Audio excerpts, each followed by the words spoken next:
लीजिए सुनिए मुंशी प्रेमचंद के लिखे कथा संग्रह मानसरोवर 5 की कहानी ममता, मेरी यानी समीर गोस्वामी की आवाज में। बाबूराम रक्षादास दिल्ली के एक ऐश्वर्यशाली खत्री थे। बहुत ही ठाट बाट से रहने वाले। बड़े बड़े अमीर उनके यहाँ नित्य आते जाते थे। वे आए हुओं का आदर सत्कार ऐसे अच्छे ढंग से करते थे कि इस बात की धूम सारे मोहल्ले में थी। नित्य उनके दरवाजे पर किसी न किसी बहाने से इष्ट मित्र एकत्र हो जाते। टेनिस खेलते, ताश उड़ता, हारमोनियम के मधुर स्वरों से जी बहलाते, चाय पानी से हृदय प्रफुल्लित करते। अधिक और क्या चाहिए। जाति की ऐसी अमूल्य सेवा कोई छोटी बात नहीं है। निजी जातियों के सुधार के लिए दिल्ली में एक सोसाइटी थी। बाबू साहब उसके सेक्रेटरी थे और इस कार्य को असाधारण उत्साह से पूर्ण करते थे। जब उनका बूढ़ा कहार बीमार हुआ और क्रिश्चियन मिशन की डॉक्टरों ने उसकी शुश्रूषा की, जब उसकी विधवा स्त्री ने निर्वाह की कोई आशा न देखकर क्रिश्चियन समाज का आश्रय लिया, तब इन दोनों अवसरों पर बाबू साहब ने शोक के रिजोल्यूशन पास किए। संसार जानता है कि सेक्रेटरी का काम सभाएं करना और रिजोल्यूशन बनाना है। इससे अधिक वो कुछ नहीं कर सकता। मिस्टर राम रक्षा का जातीय उत्साह यहीं तक सीमाबद्ध न था। वे सामाजिक कुप्रथाओं तथा अंधविश्वास के प्रबल शत्रु थे। होली के दिनों में जबकि मोहल्ले में चमार और कहार शराब से मतवाले होकर फाग गाते और डफ बजाते हुए निकलते तो उन्हें बड़ा शोक होता। जाति की इस मूर्खता पर उनकी आंखों में आंसू भर आते और वे प्रायः इस कुरीति का निवारण अपने हंटर से किया करते। उनके हंटर में जाति हितैषिता की उमंग उनकी वक्तृता से भी अधिक थी। ये उन्हीं के प्रशंसनीय प्रयत्न थे जिन्होंने मुख्य होली के दिन दिल्ली में हलचल मचा दी। फाग गाने के अपराध में हजारों आदमी पुलिस के पंजे में आ गए।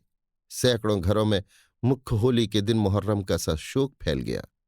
इधर उनके दरवाजे पर हजारों पुरुष स्त्रियां अपना दुखड़ा रो रही थीं। उधर बाबू साहब के हितैषी मित्रगण अपने उदारशील मित्र के सद्व्यवहार की प्रशंसा करते।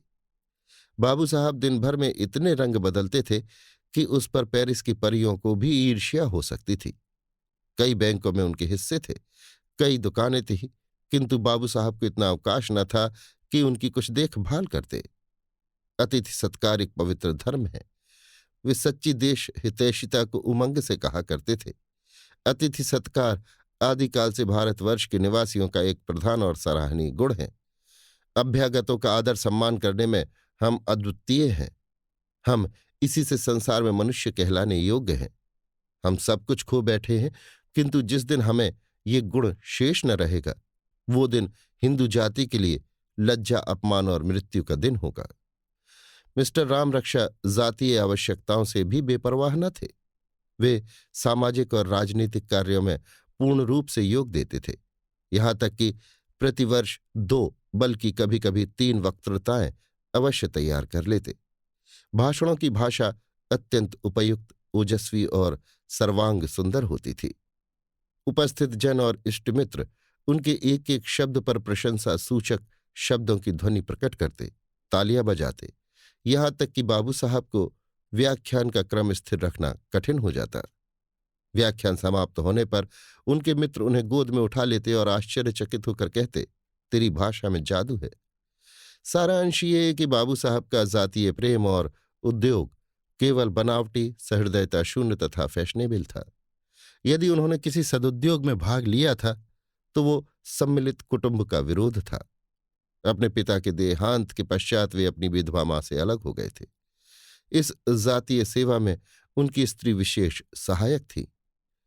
विधवा मां अपने बेटे और बहू के साथ नहीं रह सकती। इससे बहू की स्वाधीनता में विघ्न पड़ता है और स्वाधीनता में विघ्न पड़ने से मन दुर्बल और मस्तिष्क शक्तिहीन हो जाता है। बहू को जलाना और कुढ़ाना सास की आदत है। इसलिए बाबू राम रक्षा अपनी मां से अलग हो गए।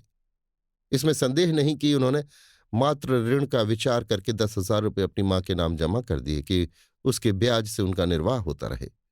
किंतु बेटे के इस उत्तम आचरण पर मां का दिल ऐसा टूटा कि वो दिल्ली छोड़कर अयोध्या जा रही। तब से वहीं रहती हैं। बाबू साहब कभी कभी मिसेज राम रक्षा से छिपकर उससे मिलने अयोध्या जाया करते थे, किंतु वो दिल्ली आने का कभी नाम न लेती। हाँ, यदि कुशल क्षेम की चिट्ठी पहुंचने में कुछ देर हो जाती तो विवश होकर समाचार पूछ लेती थीं। उसी मोहल्ले में एक सेठ गिरधारी लाल रहते थे। उनका लाखों का लेन देन था। वे हीरे और रत्नों का व्यापार करते थे। बाबू राम रक्षा के दूर के नाते में साढ़ू होते थे। पुराने ढंग के आदमी थे। प्रातःकाल यमुना स्नान करने वाले तथा गाय को अपने हाथों से झाड़ने पूछने वाले। उनसे मिस्टर राम रक्षा का स्वभाव न मिलता था, परंतु जब कभी रुपयों की आवश्यकता होती तो वे सेठ गिरधारी लाल के यहां से बेखटके मंगा लिया करते। आपस का मामला था। केवल 4 अंगुल के पत्र पर रुपया मिल जाता था। न कोई दस्तावेज, न स्टाम्प, न साक्ष्यों की आवश्यकता। मोटर कार के लिए 10,000 की आवश्यकता हुई, वो वहां से आया। घुड़दौड़ के लिए एक ऑस्ट्रेलियन घोड़ा 1,500 में लिया, उसके लिए भी रुपया सेठ जी के यहां से आया।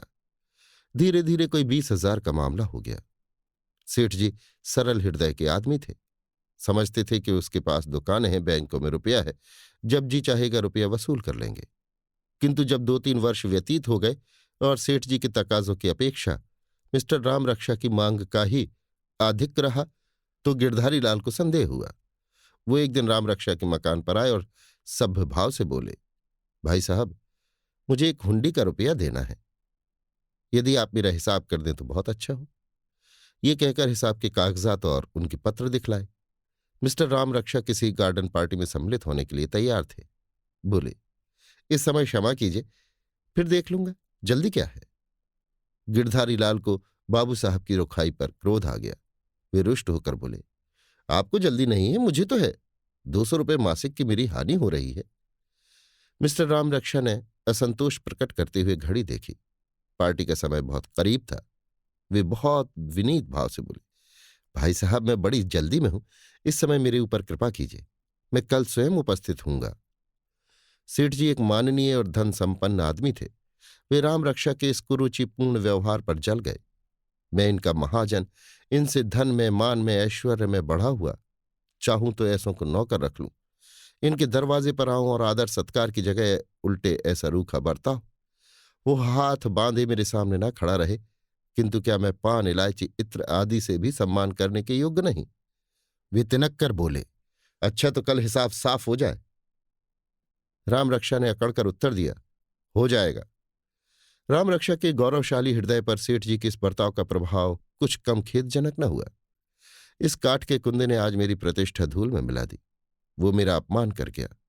अच्छा, तुम भी इसी दिल्ली में रहते हो और हम भी यहीं हैं। निदान दोनों में गांठ पड़ गई। बाबू साहब की तबीयत ऐसी गिरी और हृदय में ऐसी चिंता उत्पन्न हुई कि पार्टी में जाने का ध्यान जाता रहा। वे देर तक किसी उलझन में पड़े रहे। फिर सूट उतार दिया और सेवक से बोले, जा मुनीम जी को बुला ला। मुनीम जी आए। उनका हिसाब देखा गया, फिर बैंकों का अकाउंट देखा, किंतु ज्यों ज्यों इस घाटी में उतरते गए त्यों त्यों अंधेरा बढ़ता गया। बहुत कुछ टटोला, कुछ हाथ न आया। अंत में निराश होकर वे आराम कुर्सी पर पड़ गए और उन्होंने एक ठंडी सांस ले ली। दुकानों का माल बिका, किंतु रुपया बकाया में पड़ा हुआ था। कई ग्राहकों की दुकानें टूट गईं और उन पर जो नकद रुपया बकाया था वो डूब गया। कलकत्ते के आढ़तियों से जो माल मंगाया था, रुपए चुकाने की तिथि सिर पर आ पहुंची और यहां रुपया वसूल न हुआ। दुकानों का ये हाल, बैंकों का इससे भी बुरा। रात भर वे इन्हीं चिंताओं में करवटें बदलते रहे। अब क्या करना चाहिए? गिरधारी लाल सज्जन पुरुष है, यदि सारा कच्चा हाल उनसे सुना दूं तो अवश्य मान जाएगा, किंतु ये कष्टप्रद कार्य होगा कैसे? ज्यों ज्यों प्रातःकाल समीप आता था त्यों त्यों उनका दिल बैठा जाता था। कच्चे विद्यार्थी की जो दशा परीक्षा के सन्निकट आने पर होती है, वही हाल इस समय राम रक्षा का था। वे पलंग से न उठे, मुंह हाथ भी न धोया। खाने की कौन कहे। इतना जानते थे कि दुख पड़ने पर कोई किसी का साथी नहीं होता, इसलिए एक आपत्ति से बचने के लिए कई आपत्तियों का बोझ न उठाना पड़े, मित्रों को इन मामलों की खबर तक न दी। जब दोपहर हो गया और उनकी दशा ज्यों की त्यों रही, तो उनका छोटा लड़का बुलाने आया। उसने बाप का हाथ पकड़कर कहा, लाला जी, आज काने को क्यों नहीं तलते? राम रक्षा, भूख नहीं है। क्या काया है? मन की मिठाई। और क्या काया है? मार। किसने मारा? गिरधारी लाल ने। लड़का रोता हुआ घर में गया और इस मार की चोट से देर तक रोता रहा। अंत में तश्तरी में रखी हुई दूध की मलाई ने उसकी इस चोट पर मरहम का काम किया। रोगी को जब जीने की आशा नहीं रहती तो औषधि छोड़ देता है। मिस्टर राम रक्षा जब इस गुत्थी को न सुलझा सके तो चादर तान ली और मुंह लपेट कर सो रहे। शाम को एकाएक उठकर सेठ जी के यहां पहुंचे और कुछ असावधानी से बोले, महाशय, मैं आपका हिसाब नहीं कर सकता। सेठ जी घबरा कर बोले, क्यों?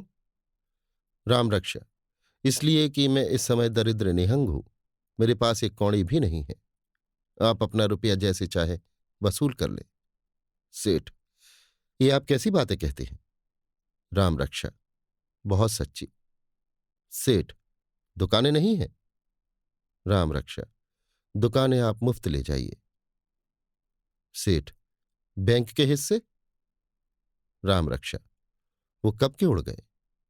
सेठ, जब ये हाल था तो आपको उचित नहीं था कि मेरे गले पर छुरी फेरते। राम रक्षा, अभिमान से, मैं आपके यहां उपदेश सुनने के लिए नहीं आया हूं। ये कहकर मिस्टर राम रक्षा वहां से चल दिए। सेठ जी ने तुरंत नालिश कर दी। 20,000 मूल, 5,000 ब्याज, डिग्री हो गई। मकान नीलाम पर चढ़ा। 15,000 की जायदाद 5,000 में निकल गई। 10,000 की मोटर 4,000 में बिकी। सारी संपत्ति उड़ जाने पर कुल मिलाकर 16,000 से अधिक रकम न खड़ी हो सकी। सारी गृहस्थी नष्ट हो गई, तब भी 10,000 की ऋणी रह गई। मान बढ़ाई, धन दौलत सब मिट्टी में मिल गए। बहुत तेज दौड़ने वाला मनुष्य प्रायः मुंह के बल गिर पड़ता है। इस घटना के कुछ दिनों पश्चात दिल्ली म्यूनिसिपैलिटी के मेंबरों का चुनाव आरंभ हुआ। इस पद के अभिलाषी वोटरों की पूजाएं करने लगे। दलालों के भाग्य उदय हुए। संपत्तियां मोतियों की तौल बिकने लगीं। उम्मीदवार मेंबरों के सहायक अपने अपने मुवक्किल के गुणगान करने लगे। चारों ओर चहल पहल मच गई। एक वकील महाशय ने भरी सभा में मुवक्किल साहब के विषय में कहा, मैं जिस बुजुर्ग का पैरोकार हूं वो कोई मामूली आदमी नहीं है। ये वो शख्स है जिसने फरजंद अकबर की शादी में 25,000 रुपया सिर्फ रक्स व सरूर में सर्फ कर दिया था। उपस्थित जनों में प्रशंसा की उच्च ध्वनि हुई। एक दूसरे महाशय ने अपने मुहाल के वोटरों के सम्मुख मुवक्किल की प्रशंसा यों की, मैं ये नहीं कह सकता कि आप सेठ गिरधारी लाल को अपना मेंबर बनाइए। आप अपना भला बुरा स्वयं समझते हैं, और ये भी नहीं कि सेठ जी मेरे द्वारा अपनी प्रशंसा के भूखे हों। मेरा निवेदन केवल यही है कि आप जिसे मेंबर बनाएं, पहले उसके गुण दोषों का भली भांति परिचय ले लें। दिल्ली में केवल एक मनुष्य है जो गत 10 वर्षों से आपकी सेवा कर रहा है। केवल एक आदमी है जिसने पानी पहुंचाने और स्वच्छता प्रबंधों में हार्दिक धर्म भाव से सहायता दी है। केवल एक पुरुष है जिसको श्रीमान वायसराय के दरबार में कुर्सी पर बैठने का अधिकार प्राप्त है, और आप सब महाशय उसे जानते हैं। उपस्थित जनों ने तालियां बजाई। सेठ गिरधारी लाल के मोहल्ले में उनके एक प्रतिवादी थे। नाम था मुंशी फैजुल रहमान खां। बड़े जमींदार और प्रसिद्ध वकील थे। बाबू राम रक्षा ने अपनी दृढ़ता, साहस, बुद्धिमत्ता और मृदु भाषण से मुंशी जी साहब की सेवा करनी आरंभ की। सेठ जी को परास्त करने का ये अपूर्व अवसर हाथ आया। वे रात और दिन इसी धुन में लगे रहते। उनकी मीठी और रोचक बातों का प्रभाव उपस्थित जनों पर बहुत ही अच्छा पड़ता। एक बार आपने असाधारण श्रद्धा उमंग में आकर कहा, मैं डंक की चोट पर कहता हूं कि मुंशी फैजुल रहमान से अधिक योग्य आदमी आपको दिल्ली में न मिल सकेगा। ये वो आदमी है जिसकी गजलों पर कविजनों में वाह वाह मच जाती है। ऐसे श्रेष्ठ आदमी की सहायता करना मैं अपना जातीय और सामाजिक धर्म समझता हूं। अत्यंत शोक का विषय है कि बहुत से लोग इस जातीय और पवित्र काम को व्यक्तिगत लाभ का साधन बनाते हैं। धन और वस्तु है, श्रीमान वायसराय के दरबार में प्रतिष्ठित होना और वस्तु, किंतु सामाजिक सेवा, जातीय चाकरी और ही चीज है। वो मनुष्य जिसका जीवन ब्याज प्राप्ति, बेईमानी, कठोरता तथा निर्दयता और सुख विलास में व्यतीत होता हो, वो इस सेवा के योग्य कदापि नहीं है। सेठ गिरधारी लाल इस अन्योक्तिपूर्ण भाषण का हाल सुनकर क्रोध से आग हो गए। मैं बेईमान हूं, ब्याज का धन खाने वाला हूं, विषयी हूं। कुशल हुई जो तुमने मेरा नाम नहीं लिया, किंतु अब भी तुम मेरे हाथ में हो। मैं अब भी तुम्हें जिस तरह चाहूं नचा सकता हूं। खुशामदियों ने आग पर तेल डाला। इधर राम रक्षा अपने काम में तत्पर रहे, यहां तक कि वोटिंग डे आ पहुंचा। मिस्टर राम रक्षा को उद्योग में बहुत कुछ सफलता प्राप्त हुई थी। आज वे बहुत प्रसन्न थे। आज गिरधारी लाल को नीचा दिखाऊंगा। आज उसको जान पड़ेगा कि धन संसार के सब पदार्थों को इकट्ठा नहीं कर सकता। जिस समय फैजुल रहमान के वोट अधिक निकलेंगे और मैं तालियां बजाऊंगा, उस समय गिरधारी लाल का चेहरा देखने योग्य होगा। मुंह का रंग बदल जाएगा, हवाइयां उड़ने लगेंगी, आंखें न मिला सकेगा, शायद फिर मुझे मुंह न दिखा सके। इन्हीं विचारों में मग्न राम रक्षा शाम को टाउन हॉल में पहुंचे। उपस्थित सभ्यों ने बड़ी उमंग के साथ उनका स्वागत किया। थोड़ी देर बाद वोटिंग आरंभ हुआ। मेंबरी मिलने की आशा रखने वाले महानुभाव अपने अपने भाग्य का अंतिम फल सुनने के लिए आतुर हो रहे थे। 6 बजे चेयरमैन ने फैसला सुनाया। सेठ जी की हार हो गई। फैजुल रहमान ने मैदान मार लिया। राम रक्षा ने हर्ष के आवेग में टोपी हवा में उछाल दी और वे स्वयं भी कई बार उछले। मोहल्ले वालों को अचंभा हुआ। चांदनी चौक से सेठ जी को हटाना मेरू को स्थान से उखाड़ना था। सेठ जी के चेहरे से राम रक्षा को जितनी आशाएं थी वे सब पूरी हो गईं। उनका रंग फीका पड़ गया। वे खेद और लज्जा की मूर्ति बने हुए थे।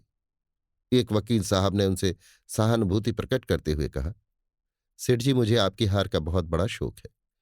मैं जानता कि खुशी के बदले रंज होगा तो कभी यहां ना आता। मैं तो केवल आपके ख्याल से यहां आया था। सेठ जी ने बहुत रोकना चाहा, परंतु आंखों में आंसू डबडबा ही गए। वे निष्प्रह बनने का व्यर्थ प्रयत्न करके बोले, वकील साहब, मुझे इसकी कुछ चिंता नहीं। कौन रियासत निकल गई, व्यर्थ उलझन, चिंता तथा झंझट रहती थी। चलो अच्छा हुआ गला छूटा, अपने काम में हरज होता था। सत्य कहता हूं, मुझे तो हृदय से प्रसन्नता ही हुई। ये काम तो बेकाम वालों के लिए है। घर न बैठे रहे, यही बेकार की। मेरी मूर्खता थी कि मैं इतने दिनों तक आंखें बंद किए बैठा रहा। परंतु सेठ जी की मुखाकृति ने इन विचारों का प्रमाण न दिया। मुखमंडल हृदय का दर्पण है, इसका निश्चय अलबत्ता हो गया। किंतु बाबू राम रक्षा बहुत देर तक इस आनंद का मजा न लूटने पाए और न सेठ जी को बदला लेने के लिए बहुत देर तक प्रतीक्षा करनी पड़ी। सभा विसर्जित होते ही जब बाबू राम रक्षा सफलता की उमंग में ऐंठते, मूछ पर ताव देते और चारों ओर गर्व की दृष्टि डालते हुए बाहर आए तो दीवानी के 3 सिपाहियों ने आगे बढ़कर उन्हें गिरफ्तारी का वारंट दिखा दिया। अब की बाबू राम रक्षा के चेहरे का रंग उतर जाने की और सेठ जी के इस मनोवांछित दृश्य से आनंद उठाने की बारी थी। गिरधारी लाल ने आनंद की उमंग में तालियां तो न बजाईं, परंतु मुस्कुराकर मुंह फेर लिया। रंग में भंग पड़ गया। आज इस विषय के उपलक्ष्य में मुंशी फैजुल रहमान ने पहले ही से एक बड़े समारोह के साथ गार्डन पार्टी की तैयारियां की थी। मिस्टर राम रक्षा इसके प्रबंध करता थे। आज की आफ्टर डिनर स्पीच उन्होंने बड़े परिश्रम से तैयार की थी, किंतु इस वारंट ने सारी कामनाओं का सत्यानाश कर दिया। यों तो बाबू साहब के मित्रों में ऐसा कोई भी न था जो 10,000 रुपये की जमानत दे देता। अदा कर देने का तो जिक्र ही क्या। किंतु कदाचित ऐसा होता भी तो सेठ जी अपने को भाग्यहीन समझते। 10,000 रुपया और म्यूनिसिपैलिटी की प्रतिष्ठित मेंबरी खोकर उन्हें इस समय ये हर्ष प्राप्त हुआ था। मिस्टर राम रक्षा के घर पर ज्यों ही ये खबर पहुंची, कोहराम मच गया। उनकी स्त्री पछाड़ खाकर पृथ्वी पर गिर पड़ी। जब कुछ होश में आई तो रोने लगी, और रोने से छुट्टी मिली तो उसने गिरधारी लाल को कोसना आरंभ किया। देवी देवता मनाने लगी। उन्हें रिश्वतें देने पर तैयार हुई कि वे गिरधारी लाल को किसी प्रकार निगल जाएं। इस बड़े भारी काम में वो गंगा और यमुना से सहायता मांग रही थी। प्लेग और विसूचिका की खुशामदें कर रही थी कि ये दोनों मिलकर इस गिरधारी लाल को हड़प ले जाएं। किंतु गिरधारी का कोई दोष नहीं, दोष तुम्हारा है। बहुत अच्छा हुआ, तुम इस पूजा के देवता थे। क्या आप दावतें न खिलाओगे? मैंने तुम्हें कितना समझाया, रोई, रूठी, बिगड़ी, किंतु तुमने एक न सुनी। गिरधारी लाल ने बहुत अच्छा किया, तुम्हें शिक्षा तो मिल गई, किंतु तुम्हारा भी दोष नहीं। ये सब आग मैंने लगाई है। मखमली स्लीपरों के बिना मेरे पांव नहीं उठते थे। बिना जड़ाऊ कड़ों के मुझे नींद न आती थी। सेज गाड़ी मेरे ही लिए मंगवाई गई। अंग्रेजी पढ़ने के लिए मेम साहबा को मैंने ही रखा। ये सब कांटे मैंने ही बोए हैं। मिसेज राम रक्षा बहुत देर तक इन विचारों में डूबी रहीं। जब रात भर करवटें बदलने के बाद वो सवेरे उठी तो उसके विचार चारों ओर से ठोकरें खाकर केवल एक केंद्र पर जम गए।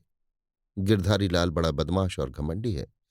मेरा सब कुछ लेकर भी उसे संतोष नहीं हुआ। इतना भी इस निर्दयी कसाई से न देखा गया। भिन्न भिन्न प्रकार के विचारों ने मिलकर एक रूप धारण किया और क्रोधाग्नि को दहका कर प्रबल कर दिया। ज्वालामुखी शीशे में जब सूर्य की किरणें एक होती हैं तब अग्नि प्रकट हो जाती है। इस स्त्री के हृदय में रह रहकर क्रोध की एक असाधारण लहर उत्पन्न होती थी। बच्चे ने मिठाई के लिए हठ किया, इस पर बरस पड़ी। मेहरी ने चौका बर्तन करके चूल्हे में आग जला दी, उसके पीछे पड़ गई। मैं तो अपने दुखों को रो रही हूं, इस चुड़ैल को रोटियों की धुन सवार है। निदान 9 बजे उससे ना रहा गया। उसने ये पत्र लिखकर अपने हृदय की ज्वाला ठंडी की।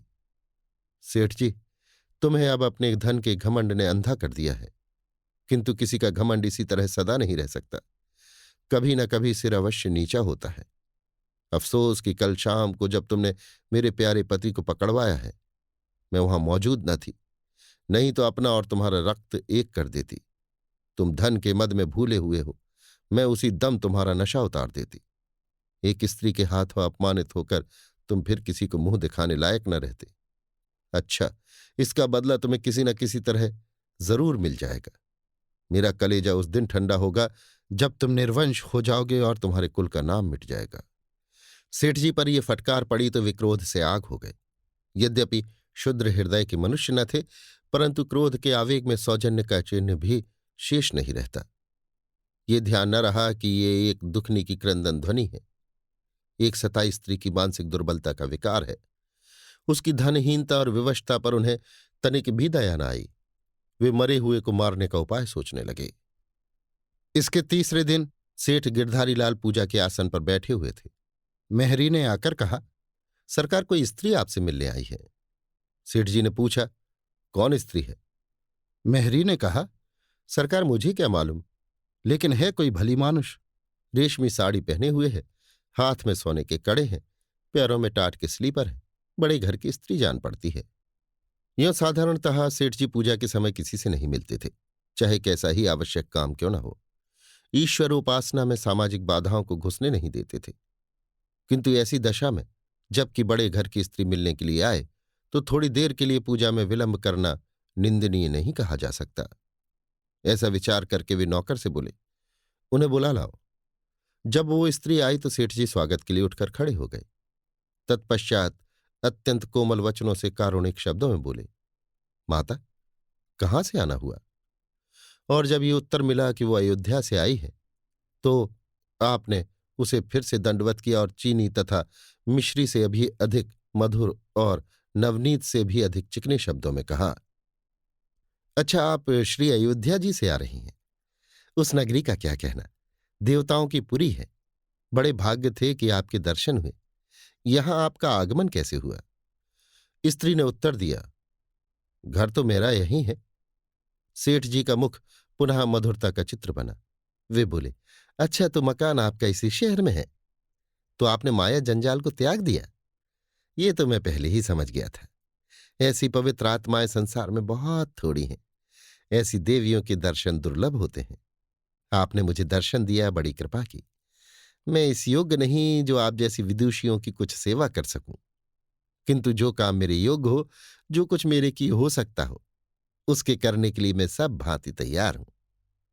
यहां सेठ साहूकारों ने मुझे बहुत बदनाम कर रखा है। मैं सबकी आंखों में खटकता हूं। उसका कारण सिवाय इसके और कुछ नहीं कि जहां वे लोग लाभ पर ध्यान रखते हैं, वहां मैं भलाई पर ध्यान रखता हूं। यदि कोई बड़ी अवस्था का वृद्ध मनुष्य मुझसे कुछ कहने सुनने के लिए आता है तो विश्वास मानो, मुझसे उसका वचन टाला नहीं जाता। कुछ बुढ़ापे का विचार, कुछ उसके दिल टूट जाने का डर, कुछ ये ख्याल कि कहीं ये विश्वासघातियों के फंदे में न फंस जाए, मुझे उसकी इच्छाओं की पूर्ति के लिए विवश कर देता है। मेरा ये सिद्धांत है कि अच्छी जायदाद और कम ब्याज, किंतु इस प्रकार की बातें आपके सामने करना व्यर्थ है। आपसे तो घर का मामला है। मेरे योग्य जो कुछ काम हो उसके लिए मैं सिर आंखों से तैयार हूं। वृद्ध स्त्री, मेरा काम आप ही से हो सकता है। सेठ जी प्रसन्न होकर, बहुत अच्छा, आज्ञा दो। स्त्री, मैं आपके सामने भिखारिनी बनकर आई हूं। आपको छोड़कर कोई मेरा सवाल पूरा नहीं कर सकता। सेठ जी, कहिए कहिए। स्त्री, आप राम रक्षा को छोड़ दीजिए। सेठ जी के मुख का रंग उतर गया। सारे हवाई किले जो अभी अभी तैयार हुए थे गिर पड़े। वे बोले, उसने मेरी बहुत हानि की है, उसका घमंड तोड़ डालूंगा, तब छोड़ूंगा।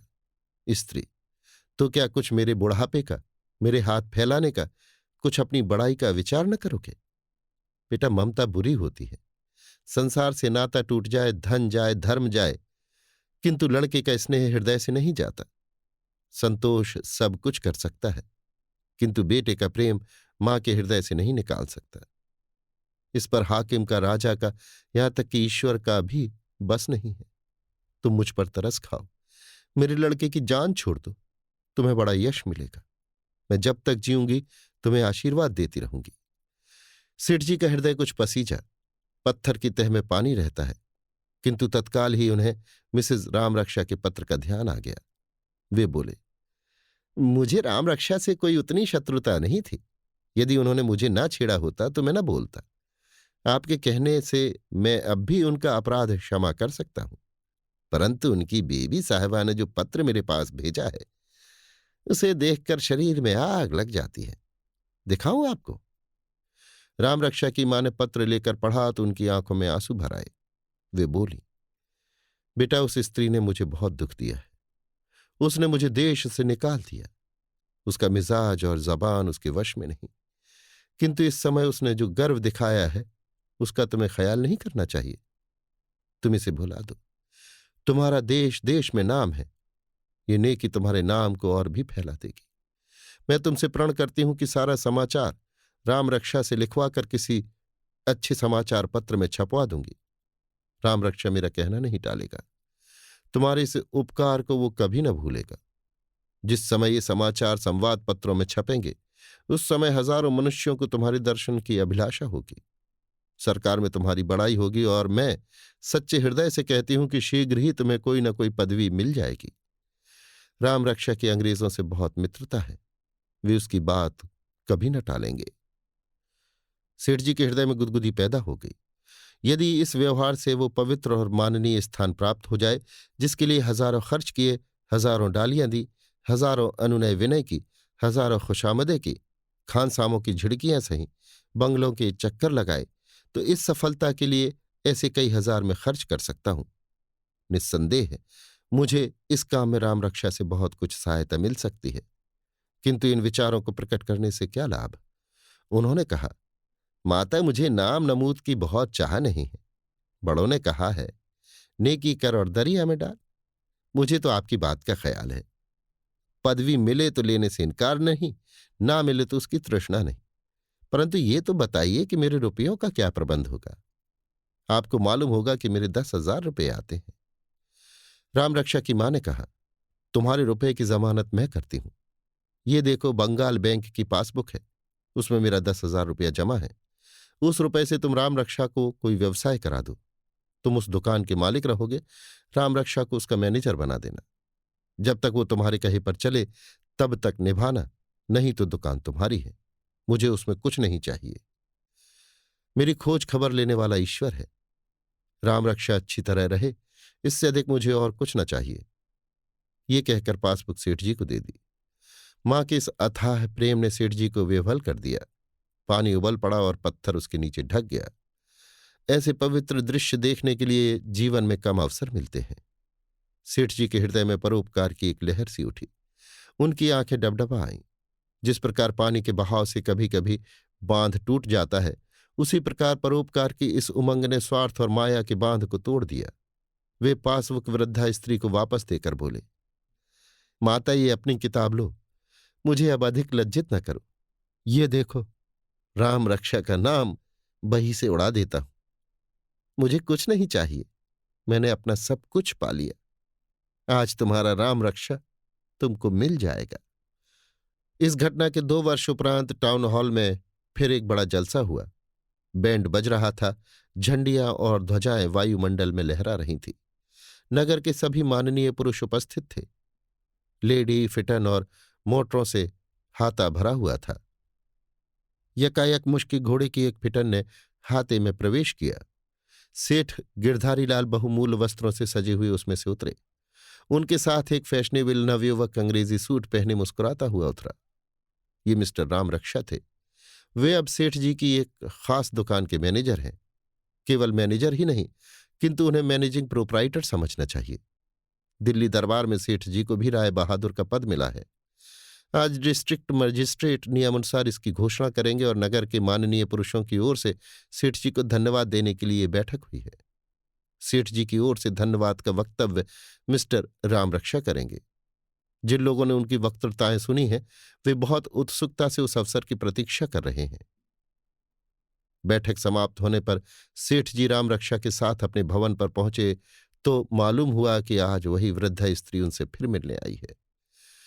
सेठ जी दौड़कर राम रक्षा की मां के चरणों से लिपट गए। उनका हृदय इस समय नदी की भांति उमड़ा हुआ था। राम रक्षा एंड फ्रेंड्स नामक चीनी बनाने का कारखाना बहुत उन्नति पर है। राम रक्षा अब भी उसी ठाट बाट से जीवन व्यतीत कर रहे हैं, किंतु पार्टियां कम देते हैं और दिन भर में 3 से अधिक सूट नहीं बदलते।